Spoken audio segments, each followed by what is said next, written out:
Welcome, everybody, to the very feisty and jovial Capital Facilities meeting of the Concord School Board. I'm Barb Higgins, the chairperson. Committee members that are here tonight are Bob Cotton and Jonathan Weinberg, and the entire rest of the board is here. Tom, Jim, Brenda, Sarah, Kara. It's a family night tonight. We're all here. So we have a lot of important things to discuss tonight. We have a pretty heady agenda, which I'm going to hand right over to Mr. Cashman to facilitate and organize until he has to fly out here. True. All right. So thank you. We have a couple of special guests. We have Amy Clark, who's going to talk about building aid and an overview, and then the recent changes with House Bill 452. We also have Jay Richard, who's our new principal at Runlet Middle School we're excited about. Yes. And then we have Bobby Williams and Holly Miller from HMFH. So as we walk through the agenda, first part will be Amy Clark, just giving us an overview and then the changes. HMFH has a couple of slides to show on the schedule, just so we can talk that through. I put in the slide after talking with Kathleen that you may want to take a look at. I know there was some mention about extending out the site selection. I think that would be good to talk or make a motion on tonight to November, so that we can help keep things on track. And then we want to talk about the 3 upcoming meetings. We have the Monday the 14th, 2 Mondays from now, is a special board meeting. There'll be more information on the aspects of the building project that we'll be looking at. And then on September 25th, there would be an in-person public hearing. And I think we're talking about doing that at Runlet Middle School, followed by the very next day on the 26th to do a virtual meeting, so that it would give the public opportunities to weigh in, so that the board can hear their thoughts around the building project. So with that, I'd like to hand it right over to Amy. And thank you very much for having me. So again, my name is Amy Clark, and I'm the administrator for the Bureau of School Facilities at the Department of Education. And we have a very popular program that is always a source of conversation, and that's building aid. So you all are probably familiar with it, but just to give a very brief summary, building aid is state aid to help with the construction of large construction projects. Not small ones, but large ones. They have to be considered substantial, which obviously the construction of a new middle school falls into a substantial construction project, which you all know. To kind of just go through the history a little bit. Again, you all know, but Concord applied for their new middle school back in 2022, along with 17 other applicants, or 16 other applicants, for a total of 17. Those projects were ranked. They were approved back in November of 2022. So there's an existing list dated November 10th of 2022 that have ranked projects on it. Concord, as you are probably aware, is ranked number 4 on that list. Because when I talk about House Bill 452, it actually references that list. So that's the list that is going to be in this new law, or is in the new law. Concord's project ranked number 4. The state has a biennium budget for fiscal 24 and fiscal 25 that was just passed. The amount for new projects on there is $48 million. That looks like it's going to fund, for the first fiscal year of the biennium budget, 2 projects, ranked project number 1 and ranked project number 3. Ranked project number 2 did not pass at their local level, so then they got skipped. So those are the 2 projects that are going to get picked off. The second year of the biennium, that's going to leave us about $13 million to grant to the next eligible applicant. That will first be offered to ranked number 2 project, and then it will go down the list if ranked number 2 project cannot accept that award. And that's how building aid works. We run out of money really quickly, unfortunately, but that's where our funds will take us this biennium. The following biennium, so now we're talking about fiscal 26 and fiscal 27, we don't know what the state budget will be like. It could be 0, it could be fully funded. If it's fully funded, that means that we'll get approximately an additional $60 million of funds for those following 2 years. So this brings us to House Bill 452, which Matt mentioned. House Bill 452 was put in a bill this year and passed, and that changes, in my opinion, it changes building aid, the process of building aid fairly substantial, but it's really for those people that are going to be applying. It becomes an annual process.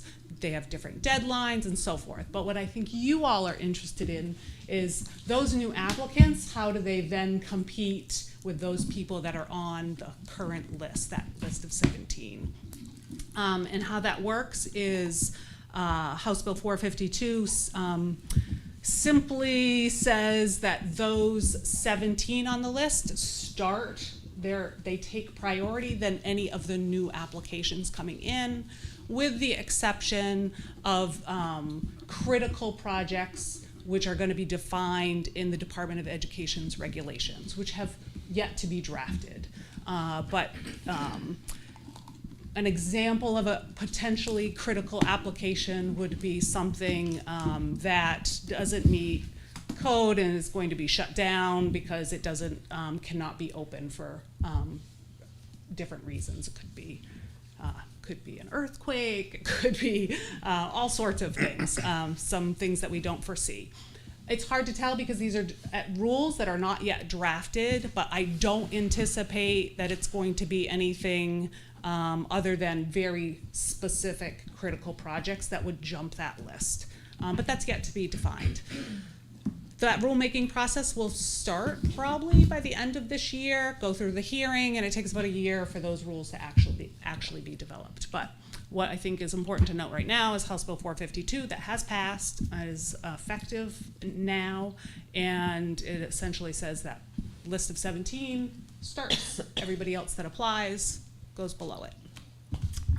And House Bill 452 also, I think probably is important for this project, is that the building aid appropriation for fiscal 26 will be July 1st of 2025, right? For those that know their fiscal years, that makes sense to you. July 1st of 2025 is the beginning of fiscal 26. But for those of us who have to really say that slowly, I do it for myself to make sure I'm giving those right dates. But July 1st of 2025 will be the beginning, and that's when we're gonna will be our first year of our next state budget. That amount of money, again, we're not sure what that will be, but the ranking, including that list of 17, along with all the new applicants, will be published per the law November 15th of 2025. So with all of that mumbo jumbo, there's November 15th of 2025, the Department of Education will put out a new list with the 17 projects. Maybe some people will jump, maybe they won't, and then all the other applicants that have applied.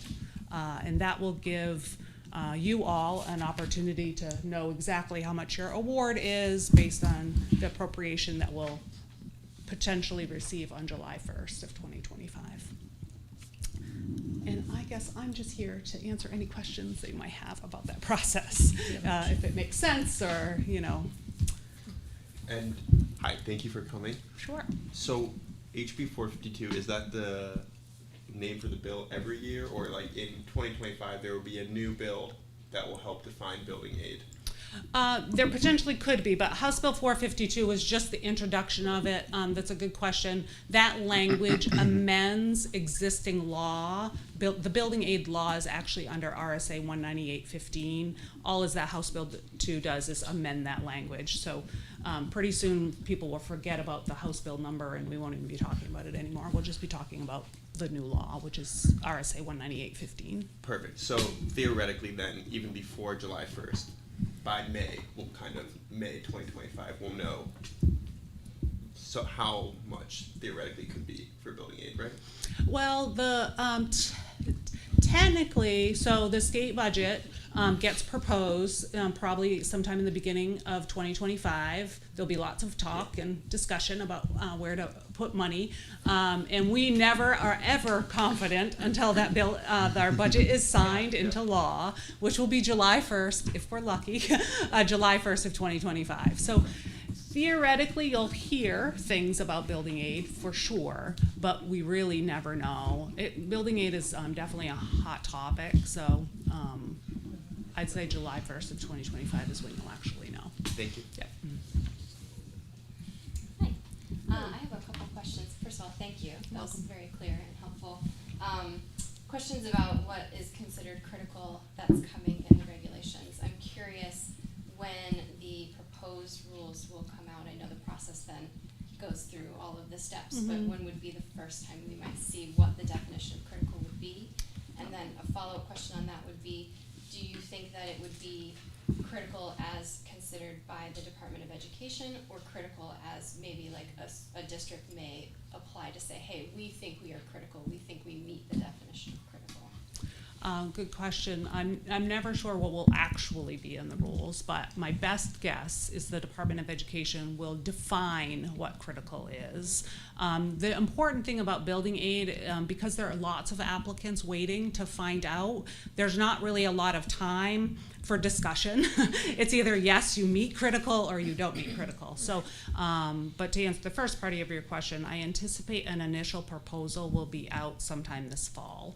What the department is going to try to do is put out a proposal for their rules, get feedback, and then actually draft an initial proposal. So there's no real term, I just call it the pre-draft to our initial proposal, which then goes through the formal rulemaking process.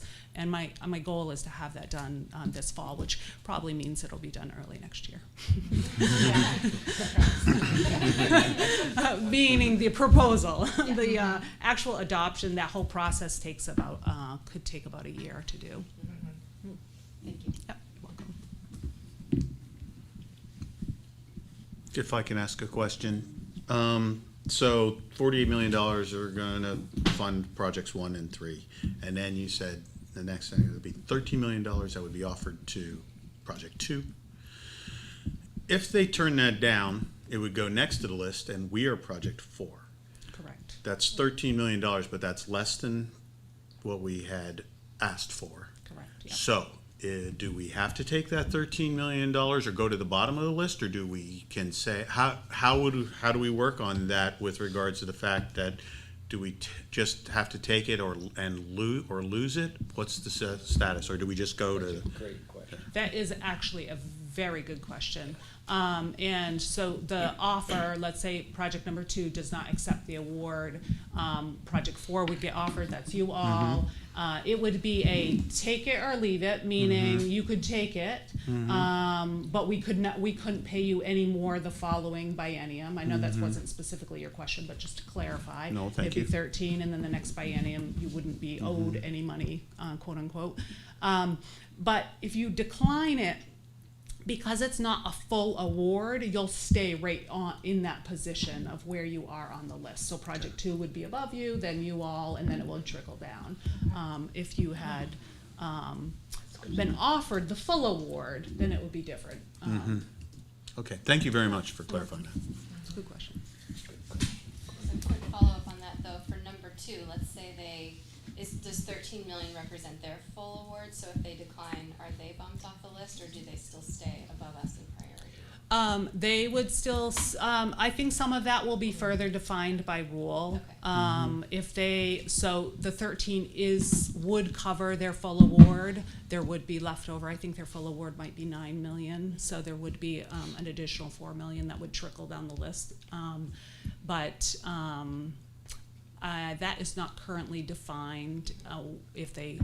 Staying on the list is relatively new from this new House Bill 452. So we'll see in the proposal. We've had some conversation already internally about the potential of multiple years staying on the list before you get booted off, but that's still, it'll be defined. Okay. We want to stay on that list. Yeah. I have a clarifying question. question. That rulemaking process, is that going to go through the State Board of Education? Correct, Okay. yes. Yeah. Tom, did you have a question? No, Bill? thank you. Bob? You mentioned that you expected in 26, 27 that fully funded would possibly be 60 million, I believe so. and our project is probably above 60 million. Would we get the full 60 million? Let me just make sure that number is correct. Yes, correct. Fully funded to the Department of Education, the law caps building aid at $50 million per year for new projects. We have debt that we owe on past projects, and that's a whole long story, with a different funding mechanism that we used to have. When we do all of that, we'd be left 60 million for the biennium, and that remaining amount would be considered fully funded. So, I'm sorry, what was your question again? If we're above 60 million in our costs, we would get the 60 million. Correct. So if your award was more than 60 million, if it was more than 60 million, then it would be whatever that amount is. So similar to the 13, it's a take it or leave it, because we can never promise additional funds that we don't have.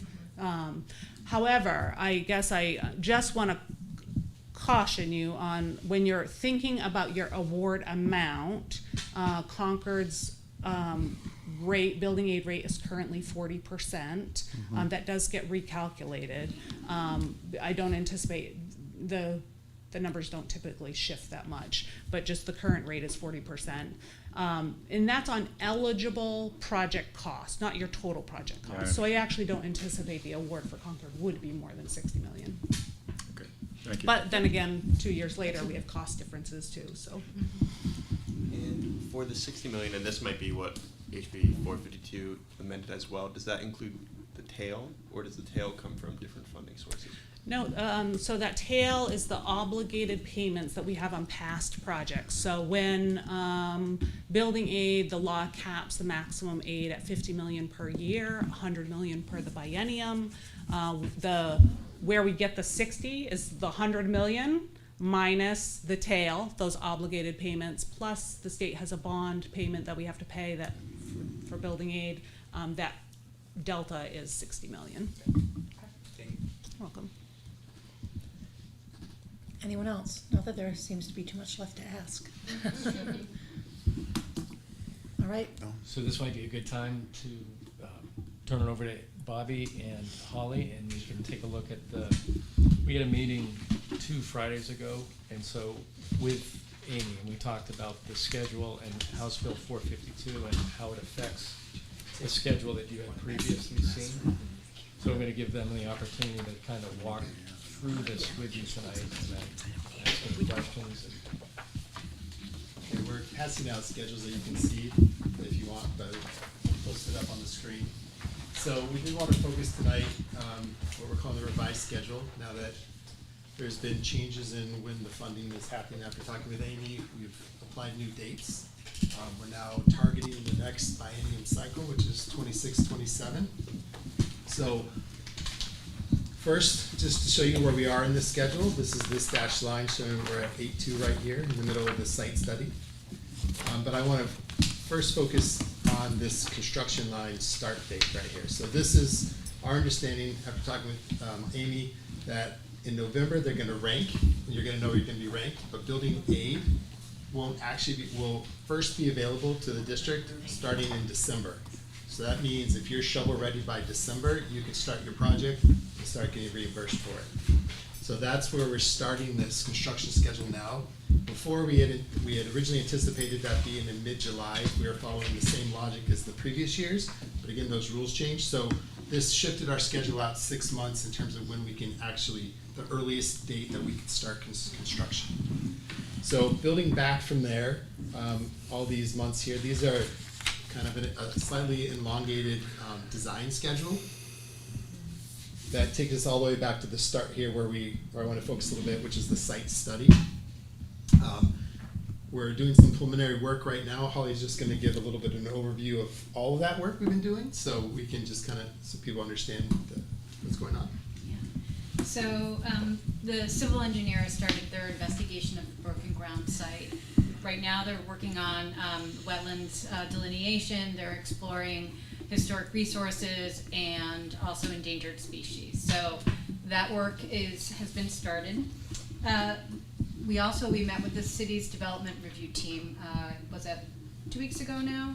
To just sort of get some initial input from the city.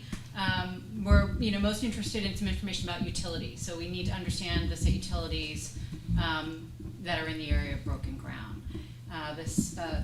Concord has engaged the city's water sewer engineer to do a capacity study. So that work has been started.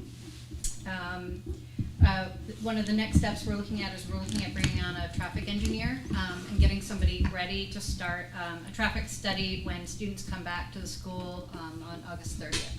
So we want to have a traffic engineer ready to go and get that information so we can start talking about access to the site.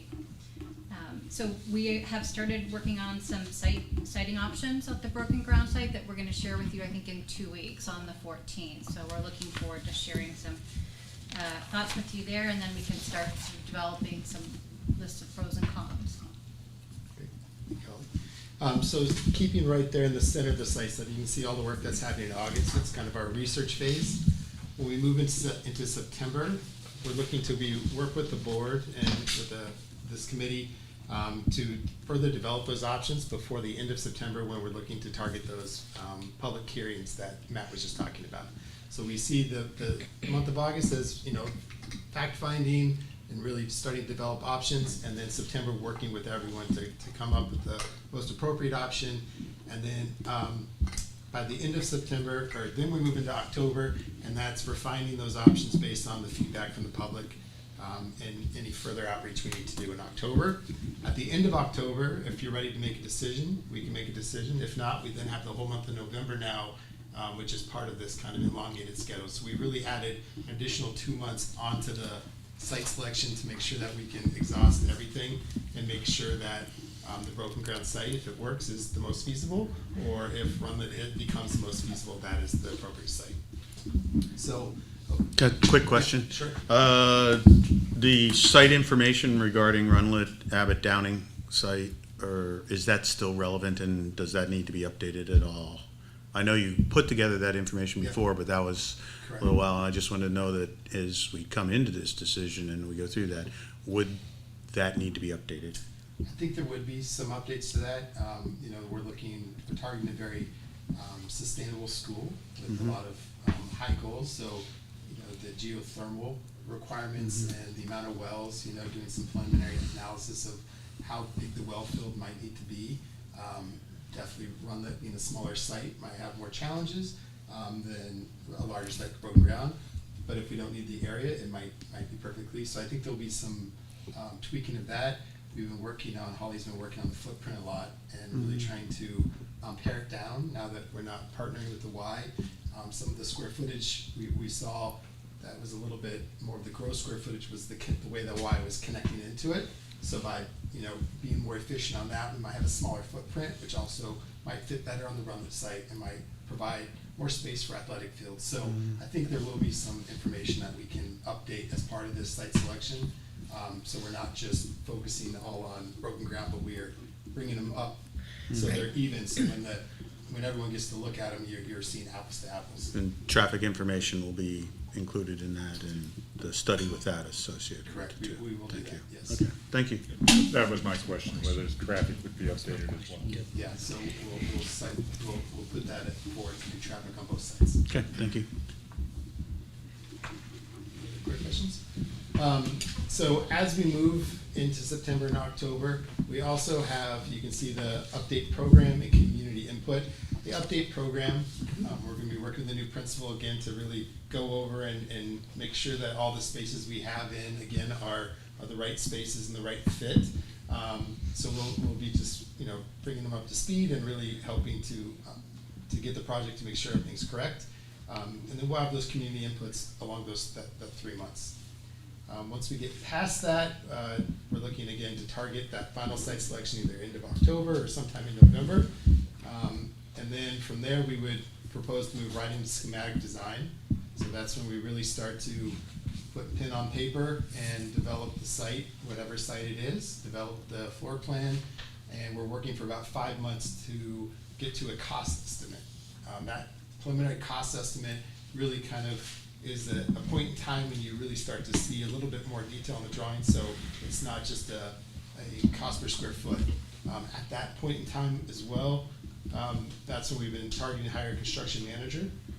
However, you're seeing now that this is a more traditional design bid build process where you're not seeing any overlap of the construction schedule with the design schedule. Before, if you recall, we had to start 6 months, into our 60% construction documents. We were starting to do site selection or site work and things like that.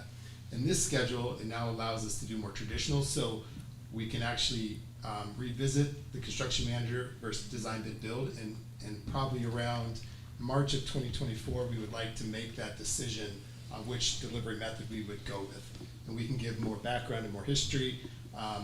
With the GEO wells, maybe there's still some need and desire to go with the construction manager because they'll be able to help manage that very difficult task in an earlier phase. But that, again, we now have a little more time to really bring the board along and have you analyze the pros and cons of both of those decisions as well. From there, we would move into design development for another 6 months. Every purple is another cost estimate. We like to, at the 100% design development, we like to do another cost estimate because we always want to make sure that at any point early in the project, it's a lot easier to value engineer or to make changes that won't really impact the educational program. So that's what all the purple is. And then we do one more as we're going through construction documents. We do one more about 60% construction documents, and that'll be the final one. Oh, yeah, go ahead. Oh, Sorry, yeah. thank you. Sure. So I didn't want to get too far from this before I asked the question. So if we don't do a project manager, how does that work? And you can just tell me that briefly, and because you said we'll go into more detail as we get Yeah, closer. so a construction manager, they're on your team, and they're Right. working with us, and they're providing pre-design services. So they're gonna also do a cost estimate. They're a construction firm, they're doing their cost estimate. Instead of having 2 independent cost estimators, they're owning a cost estimate, and we have our estimator do a cost estimate. We reconcile with those at each point in time. But ultimately, the construction manager is gonna provide the guaranteed maximum price, and that will be, so their estimate essentially holds. So we're using that. And having them on early, sometimes they understand the project better. They talk to us about our details and say, oh, if you maybe approach it this way, or, you can save money. So there's this kind of nice back and forth. But you don't have as much competition because they have their general requirements, they have everything built in ahead of time. With the other process, we're designing documents, documenting them, and then we go to a bid. And when it goes to a bid, there might be 2 or 3 now general contractors that bid against each other for the whole project. And then the low bid, in that case, you have a little bit more competition, so sometimes that can drive the price down. So there's pros and cons of both. We've done many with both ways, so we're very comfortable doing either way. So I guess the follow-up question would be that project managers also typically are the liaison to the school district. So that's slightly different. Maybe there's a little, there's an owner's project manager, and then which is a liaison to the school district, and they kind of will represent the school between the contractors and the architects, and they represent the school. So they're the day-to-day on the ground, taking a look at everything and making sure Matt knows about it. Right. I might want to just interject something. So when you think back to the elementary schools, we did a design bid build. So we went through the whole process of design, and then it went out to bid. If we did construction manager at risk, which we had originally started talking about, that's when you do bring, as Bobby said, the firm on, and they start evaluating prices and looking at cost estimating. You could still do design bid build and then go out and get an independent third party to cross-check the numbers. So there's a lot of different ways you can do it. I think the main thing I just want to make sure is clear is when we looked at, I think we had a meeting in May and leading up to it, we showed you a similar schedule, but we showed it to you before we knew the 452 changes. Now that the 452 changes that we just learned about a couple of weeks ago when we met with Amy, now it gave us some room here in the schedule to entertain a different type of delivery construction delivery method, which is what Yeah. you're alluding to. Okay. And Thank like I you. said, we can give another presentation later to kind of go over the pros and cons and our experiences with both and show different projects and things like that as well. So as we move in, I'm kind of walking through this so that everyone's going following. At the end of construction documents, we have to put the drawings out for the fire marshal review.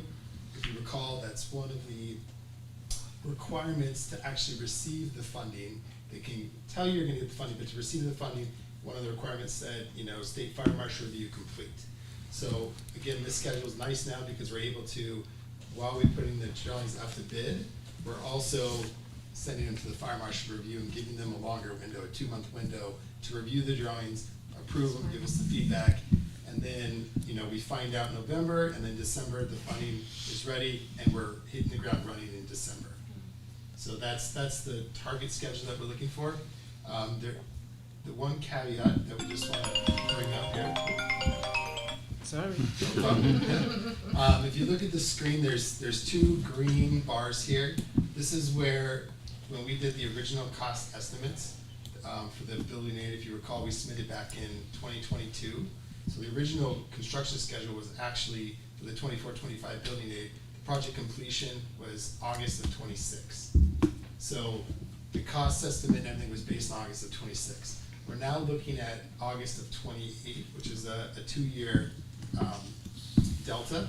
So there is potential escalation that could happen. It could be a blessing, depending on how the economy goes. It could be a hardship. So we don't really need to address this until probably March of 24, because that's when we're going to get our first true estimate back, where we're not just kind of pie in the sky, using larger numbers and cost per square foot numbers. We're going to have a little bit more information, a little bit tighter stuff. So in March of 24 is when we'll see if this pushing the project back had any effect. And at that point, we'll have plenty of time to adjust and make changes if we need to keep ourselves on schedule and on budget. I know previously when we conducted the schematic design, I think it was for the Clinton Street site, it was the nicest of the nicest. Is when it's conducted, are we gonna see the different varieties on here's what it has if we added all the nice accessories, here's what it looks like if we didn't have geothermal but had something else? Will it include all those options? Yeah, so that's how we broke out the estimates in the beginning, correct? Was to allow for geothermal was always pulled out as a number. And so you understand, because those are a lot of the large upfront costs, but also long-term, we're gonna provide an analysis that shows the payback, right? And say, you're investing this upfront, but your long-term projection says you don't have to pay any electric bills, for your school for this many years, and this is how much money you save each year by not having to do that. And when you bond that money, there's even a better payback because you're only paying incremental costs for that. The bond payments, you're not actually taking that whole investment in up front, you're just paying bond payments. So we have analysis that we can show that will help with that. Thank you. So I think in the grand scheme of things, that was the main update. We just wanted to kind of reorient everyone with the revised schedule based on the new funding rules, and take any questions. And if there's any other questions, we're happy to answer. Yes. As we're working on design, thank you, Jonathan. As we're working on design development and, going through those motions, do we have built-in time for community conversations to review the process as we go? Is that just sort of inherent in this schedule already? Okay, great, thank you. And as we get deeper into the process, we'll develop a really detailed work plan where we'll identify, target dates, Great. To get community input and to meet with the building committee. So that'll sort of be, we'll sort of, break every month down and for provide a lot of detail. Thank you. Just to add, one of the hardest parts of a construction project is making decisions. There's lots of voices. Really? I never would've thought such a thing. I think what will be really important is that, what Holly alluded to, when we get a more detailed plan, we'll try to also identify key decisions that have to be made by certain times Great. to keep us on schedule, so that, you know, it is great to debate and talk, but at some point, we always have to move forward with decisions as well. So we'll try to be as clear as possible to say, you know, this will affect the schedule if we don't have something decided by this point in time. And we'll try to break it up so we are systematically going through the buildings like we've done this many times, so we kind of know where those decision points need to happen, and so we'll try to be as clear as possible. Thank you. Yep. Anyone else? All right, so if you could cut, oh, well, No, go ahead. I was just gonna say, looking at, so next on the agenda is a motion to extend the site selection until November. So I'm listening to all this, and extending it is being done to speed things up or stay on track. So if you could just explain to me when we were going to decide and how extending Sure. it facilitates the process, that would be So- helpful to me and all the others that might be Okay. listening. So before 52 went into effect, we produced a schedule that showed that we would have site selection at the end of September. And I think on a recent board meeting, Kara, I think you said, hey, we'd like a little bit more time. Can we talk to the architects? We, Kathleen and I and Jack, we reached out to talk to the architects. We talked to Amy. So I think what we're talking about here is, instead of doing it at September, give us a little bit more time. By November, it would be good if this committee, if you agreed, that we could look at the Capital Facilities Committee meeting in November to be the time when we decide on a site. Knowing that, know that there's a lot as we're about to roll into. We have some public hearings. We have a special board meeting on the 14th. We're gonna have some time and be able to publish and produce Right. more detail to give people. Well, and it gives ideas. more time for the site research that needs to be done on It each does. site, which you can't, I just am reluctant to rush through that sort of thing. Right.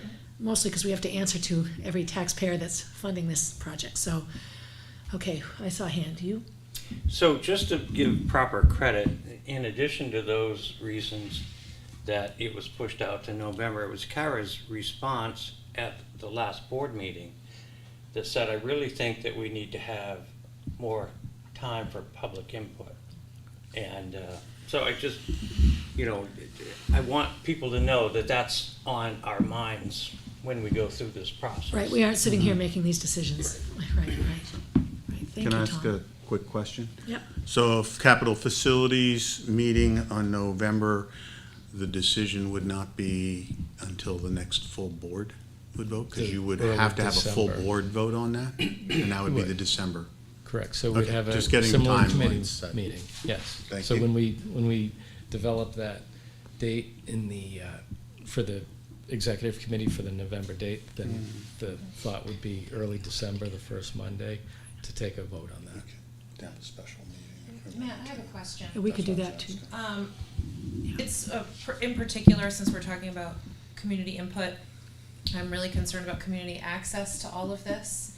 And the last time I was on the website, I had a hard time finding an answer for a constituent.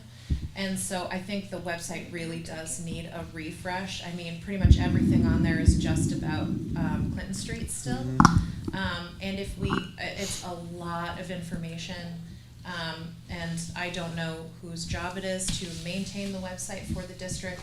But if we could, in particular, pull out a couple of key pieces that, you know, this is what we just spoke about at Capital Facilities. And maybe, you know, the next time we have a conversation, clear out that landing page and say, okay, these are the most recent documents that we've been looking at and discussing, just so that folks can feel like they're on the same page as us.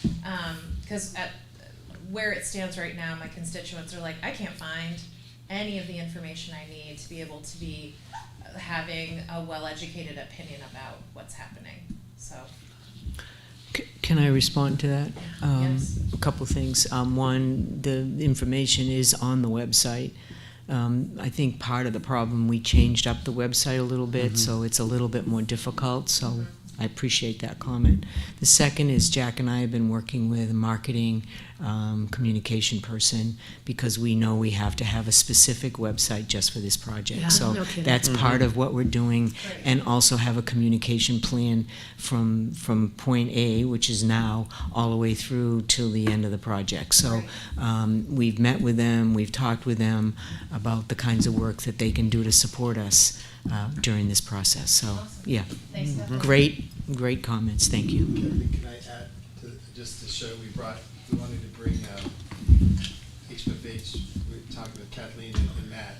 We've been working on our project timeline. We showed this in our interview to show all the history of the project. And, with this new website, we were talking about Jack, that maybe we can find a way to bookmark some of these things so you can just go to the report that happened here, and, so That's we'll brilliant. try to Yeah. work with them to help and use this project timeline so people really see that lots of has been done since 2017 going forward, and maybe make it a little easier to search. Thank you, Sure. I like that. We kind of mirrored what happened downtown, on Main Street when, that project was going. And I mean, you saw the upheaval downtown, right, with all the new sidewalks and just everything that they did. And the city brought in somebody to help them communicate about all the things that were happening downtown. I'm sure business people weren't happy during some of the construction, but in the end result was, a pretty nice downtown section. So we sort of mirrored that, thinking that we needed to do the same thing for this project so people had the information. That's why we went forward with it. Thank you, I think it's a good idea. One other point about the city, we did meet with them. I thought the meeting was awesome last week, or 2 weeks, when I lost track of time.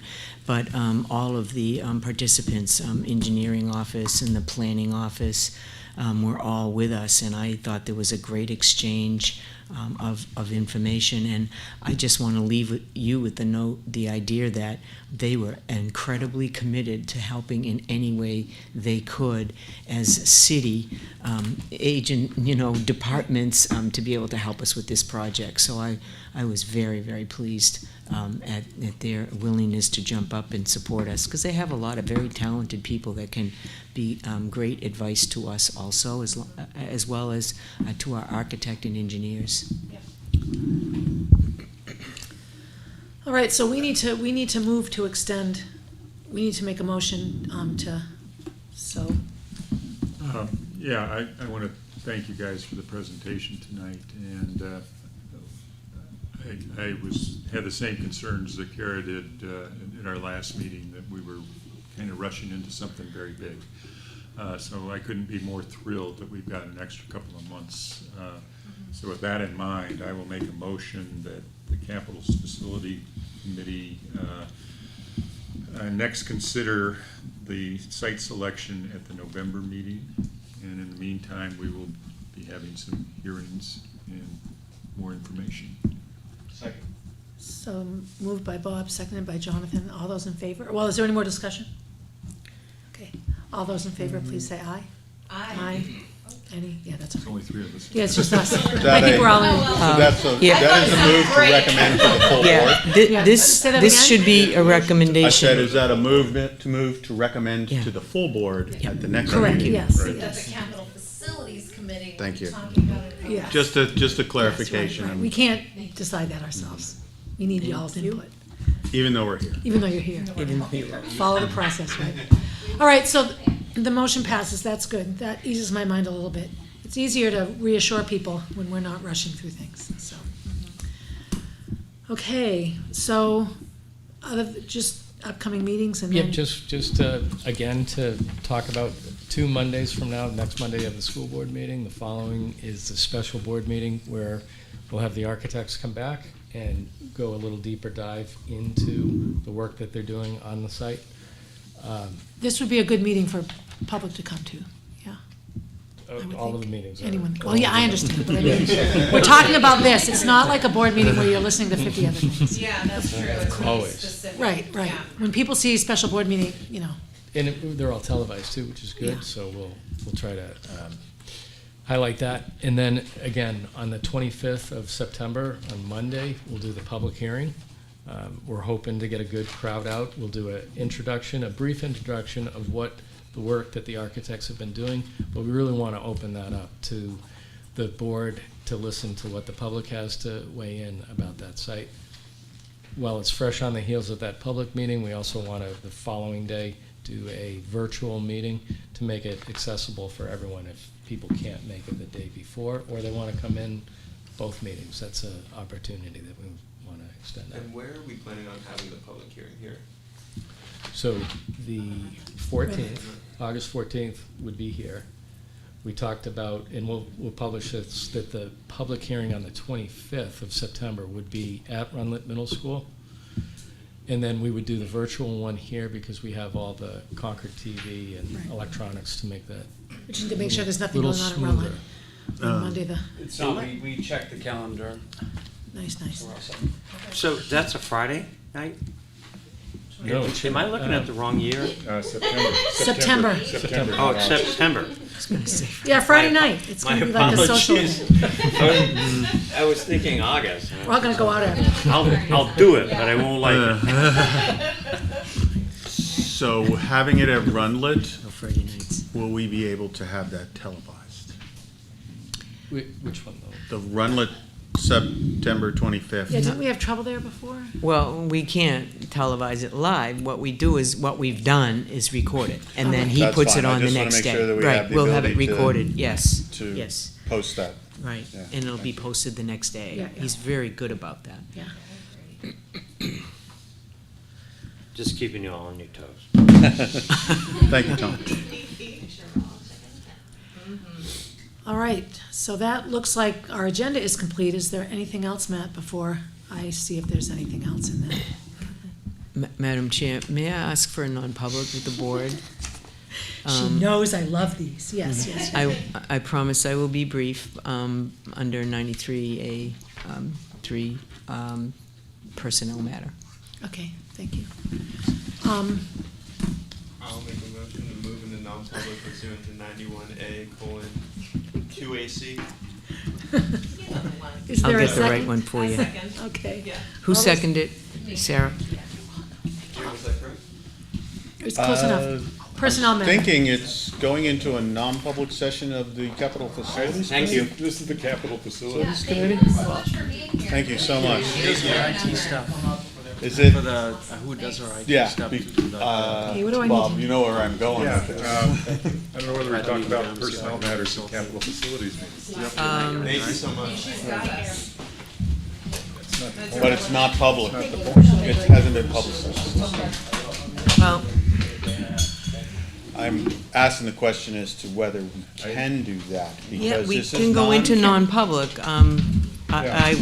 as long as we elicit the reason why we're going in. I realize it's a committee meeting, but we've had non-public meetings in committee meetings. Right. You don't need to rush. You can slow down. Yeah, we're not doing anything. We're not doing anything. Thank you, Tom. Okay. So all those, do I need to do a roll call for going into non-public? Have we decided? I don't think we're there yet. Oh, It's fine. Is there a notice required? Is there a notice For a requirement non-public, for a non-public meeting? I don't think there is, is there? do them. Right. This is not a school board meeting. No, there's not a notice requirement for ones that we would be consulting with an attorney or something, but for a non-public meeting, don't we publish those? But it's part of your meeting. It's not, we public it's not that? a separate, Thank no, you I, so much. Don't say it was not, well, it was not, posted as a non-public meeting. We have Right. non-public. We've gone into non-public with me. Right. Right, yes. Have we? Sure, you have non-public when we've done communication and policy. Yeah. Yeah. Policy does it all the time. Right. Yeah. Right. I'm just questioning whether this is well, yeah, this would be for the committee and we wouldn't be voting or making choices on anything. I don't Which is think anybody's fine. voting. Yep. I don't know who I am, but I think we can do it. Okay. I don't think you can make the second, I think I have to make Yes, the yes, second. right. We're still on. So moved by committee. Jonathan, And seconded Second. second by Bob. Okay, that's committee, fine. committee members, in favor of going into non-public. Mr. Weinberg? Aye. I say aye. Mr. Cotton? Aye. Okay. I will adjourn the public meeting. Can I have a motion for adjournment? Do you need to? No. Do that? No, you have to come out. Oh, we come out. Go in. We'll come out and- of non-public and adjourn the meeting. We won't do it on TV because we won't need to. Okay. Wow. So are we off now? Are we going?